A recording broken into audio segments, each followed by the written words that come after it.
जीवन में आने वाले संघर्षों के लिए जब मनुष्य स्वयं को योग्य नहीं मानता, जब उसे अपने ही बल पर विश्वास नहीं रहता, तब वो सद्गुणों को त्याग कर दुर्गुणों को अपनाता है।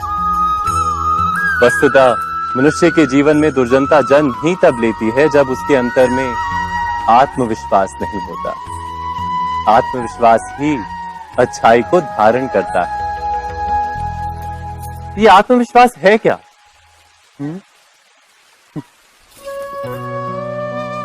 जब मनुष्य ये मानता है कि जीवन का संघर्ष उसे दुर्बल बनाता है, तो उसे अपने ऊपर विश्वास नहीं रहता।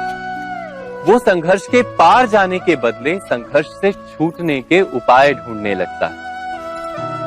किंतु जब वो ये समझता है कि ये संघर्ष उसे अधिक शक्तिशाली बनाते हैं, ठीक जैसे व्यायाम करने से देह की शक्ति बढ़ती, तो प्रत्येक संघर्ष के साथ उसका उत्साह बढ़ता है।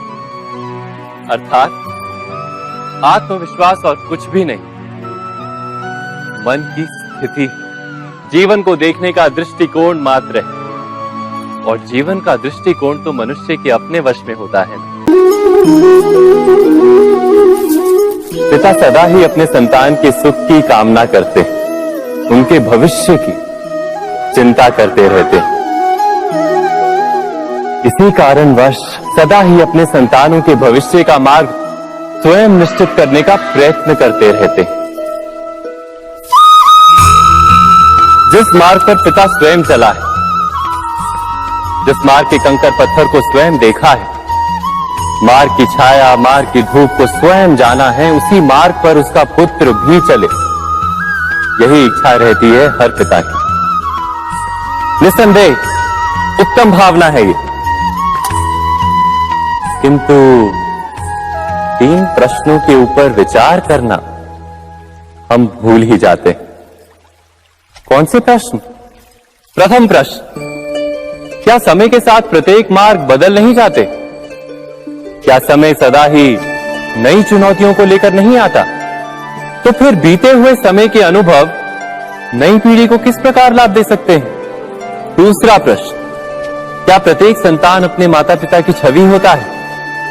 हाँ, संतानों को संस्कार तो अवश्य माता पिता देते हैं, किंतु भीतर की क्षमता तो ईश्वर देते हैं। तो जिस मार्ग पर पिता को सफलता मिली है, विश्वास है कि उसी मार्ग पर उसकी संतानों को भी सफलता और सुख प्राप्त होगा। तीसरा प्रश्न, क्या जीवन के संघर्ष और चुनौतियां लाभकारी नहीं होती? क्या प्रत्येक नया प्रश्न एक नए उत्तर का द्वार नहीं खोलता? तो फिर संतानों को नए नए प्रश्नों, संघर्षों और चुनौतियों से दूर रखना, ये उनके लिए लाभ करना कहलाएगा या हानि पहुंचाना? अर्थात जिस प्रकार संतान के भविष्य का निर्माण करने के बदले उसके चरित्र का निर्माण करना श्रेष्ठ है, वैसे ही संतानों के जीवन का मार्ग निश्चित करने के बदले उन्हें नए संघर्षों के साथ जूझने के लिए मनोबल व ज्ञान देना अधिक लाभदायक नहीं होगा? स्वयं विचार कीजिए। मनुष्य की सबसे बड़ी दुर्बलता क्या होती है? सोचिए। धन, प्रेम, अहंकार। मनुष्य की सबसे बड़ी दुर्बलता होती है उसके रहस्य। चाहे आप कितने भी शक्तिशाली क्यों ना हो, कितने भी प्रबल क्यों ना हो, परंतु उसके रहस्य उसके नाश की चाबी होती है। इसलिए यदि प्रबल रहना है, शक्तिशाली रहना है, समर्थ रहना है, तो अपने रहस्य को किसी को भी ना बताएं, ना मित्र को और ना ही शत्रु को, क्योंकि समय पड़ने पर कब कौन शत्रु हो जाए ऐसा कहना संभव नहीं।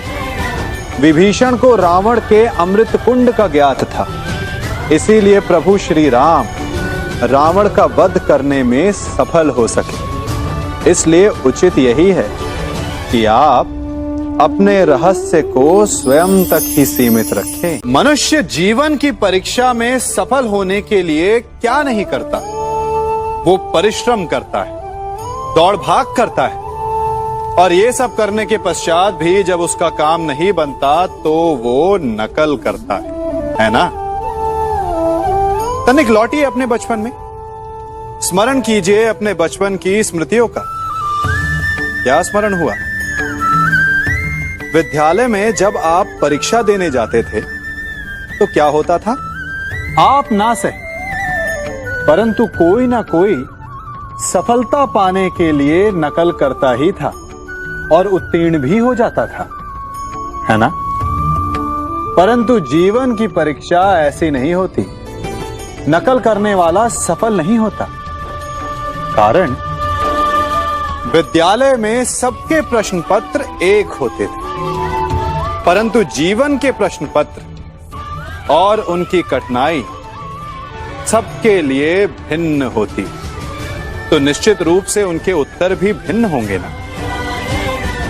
इसलिए यदि आपको जीवन में सफलता पानी है तो नकल ना कीजिए। स्वयं के प्रश्नों का उत्तर स्वयं ढूंढिए और सफलता आपकी ही होगी। आप सबने बरगद के वृक्ष को तो देखा ही होगा। क्या आपको ज्ञात है बरगद के वृक्ष के बीज का आकार राई से भी छोटा होता है, परंतु बरगद का वृक्ष संसार के महाकाय वृक्षों में जाना जाता है। जब उसका जन्म होता है तब उसमें वो जटाएं, वो शाखाएं नहीं होती, परंतु जैसे जैसे उसका विस्तार होता है, जैसे जैसे वो अधिक शाखाओं का भार उठाता है, अधिक पत्तियों का सृजन करता है, वैसे वैसे उसकी शाखाएं जटाएं बनकर जड़ तक पहुंचती है और इस वृक्ष को सहारा देती है। ये जीवन का बहुत महत्वपूर्ण पथ है। बिना लोभ लालच शुभ कार्य करें, अन्य लोगों की सहायता करें। धीरे धीरे आपने जिनकी सहायता की वो आपके सहायक बनते जाएं, आपकी जड़ों को और बलशाली बनाएंगे, आयु मान और आकार बढ़ाएंगे। सहजीवन, सहायता और निष्काम कर्म आपको मृत्यु के पश्चात भी मरने नहीं देगा, आपको अमर रखेगा। ज्ञान प्राप्ति सदा ही समर्पण से होती है, ये हम सब जानते हैं। किंतु समर्पण का वास्तविक महत्व क्या है? क्या हमने कभी विचार किया?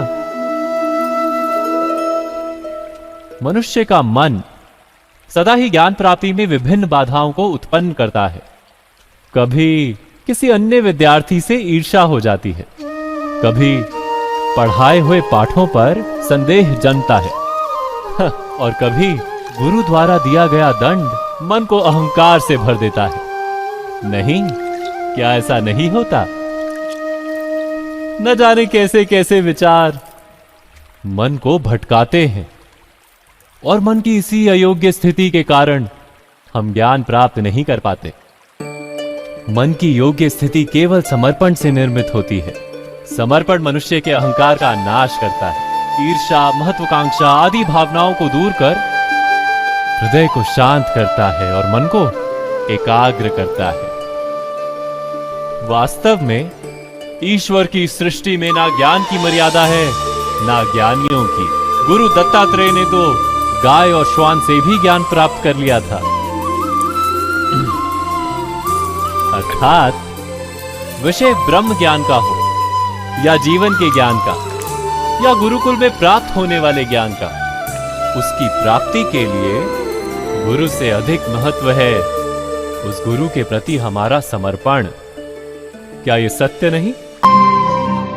प्रत्येक मनुष्य के जीवन में ऐसा क्षण अवश्य आता है जब सारे स्वप्न, सारी आशाएं, सारे दृश्य ध्वस्त हो जाते हैं। जीवन के सारे आयोजन ही बिखर जाते हैं।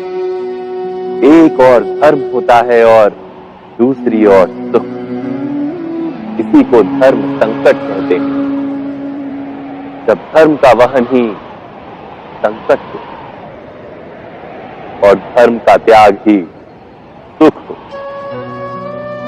विचार कीजिए, कभी किसी स्वजन के विरुद्ध सत्य बोलने का अवसर प्राप्त हो जाता है, कभी ठीक दरिद्रता के समय सरलता से चोरी करने का मार्ग प्राप्त हो जाता है, कभी किसी शक्तिशाली राजनेता या राजा के कर्मचारी का अधर्म प्रकट हो जाता है।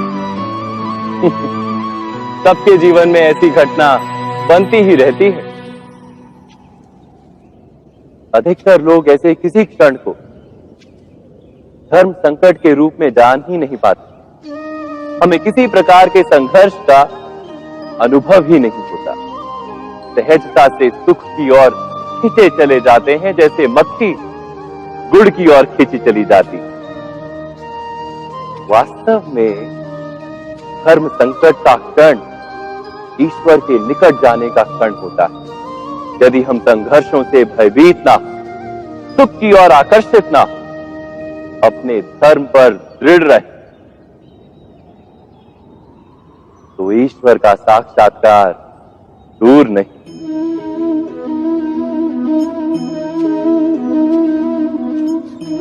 पवन से युद्ध करने वाला पत्ता यदि पेड़ से गिरता है तो भी आकाश की ओर उठता है। पवन से झुकने वाली घास वहीं भूमि पर रह जाती है। अर्थात धर्म संकट से यदि हम संकट को ही टाल दें तो सुख तो मिलता है, जीवन बढ़ता है, किंतु क्या चरित्र नहीं टूटता? क्या आत्मा दरिद्र नहीं हो जाती? क्या ईश्वर से अंतर नहीं हो जाता? स्वयं विचार कीजिए। सबके जीवन में ऐसा प्रसंग अवश्य आता है कि सत्य कहने का निश्चय होता है हृदय में, किंतु मुख से सत्य निकल नहीं पाता। कोई भय मन को घेर लेता है। किसी घटना अथवा प्रसंग के बारे में बात करना या फिर स्वयं से कोई भूल हो जाए उसके बारे में कुछ बोलना, क्या ये सत्य है? नहीं, ये तो केवल तथ्य है। अर्थात जैसा हुआ था वैसा केवल बोल देना सामान्य सी बात है। किंतु कभी कभी उस तथ्य को बोलते हुए भी भय लगता है। कदाचित किसी दूसरे की भावनाओं का विचार आता है मन, दूसरे को दुख होगा ये भय भी शब्दों को रोकता है। तो ये सत्य क्या है? क्या हमने कभी विचार किया है? जब भय रहते हुए भी कोई तथ्य बोलता है तो वो सत्य कहलाता है। वास्तव में सत्य कुछ और नहीं, केवल निर्भयता का दूसरा नाम है। और निर्भय होने का कोई समय नहीं होता, क्योंकि निर्भयता आत्मा का स्वभाव है। अर्थात क्या प्रत्येक क्षण सत्य बोलने का क्षण नहीं होता?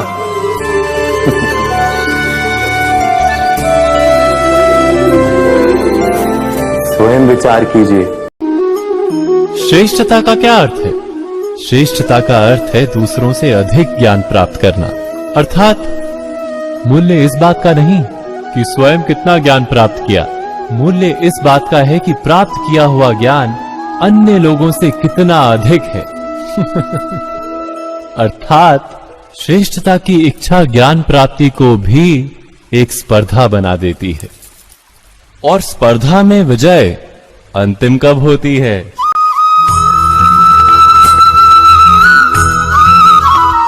कुछ समय के लिए तो श्रेष्ठ बना जा सकता है, किंतु सदा के लिए कोई श्रेष्ठ नहीं रह पाता। फिर वही असंतोष, पीड़ा और संघर्ष जन्म लेता है। किंतु श्रेष्ठ बनने के बदले यदि उत्तम बनने का प्रयत्न करें तो क्या होगा? उत्तम का अर्थ है कि जितना प्राप्त करने योग्य है वो सब प्राप्त करना, किसी से अधिक पाने की इच्छा से नहीं, मात्र आत्मा की तृप्ति हेतु कुछ प्राप्त करना। उत्तम के मार्ग पर किसी अन्य से स्पर्धा नहीं होती, स्वयं अपने आप से स्पर्धा होती है। अर्थात उत्तम बनने का प्रयत्न करने वाले को देर अबेर सारा ज्ञान प्राप्त हो जाता है, बिना प्रयत्न के ही वो श्रेष्ठ बन जाता है। किंतु जो श्रेष्ठ बनने का प्रयत्न करता है वो श्रेष्ठ बने या ना बने, उत्तम कभी नहीं बन पाता। कभी कभी कोई घटना मनुष्य के जीवन की सारी योजनाओं को तोड़ देती और मनुष्य उस आघात को अपने जीवन का केंद्र मान लेता। पर क्या भविष्य मनुष्य की योजनाओं के आधार पर निर्मित होते हैं? नहीं।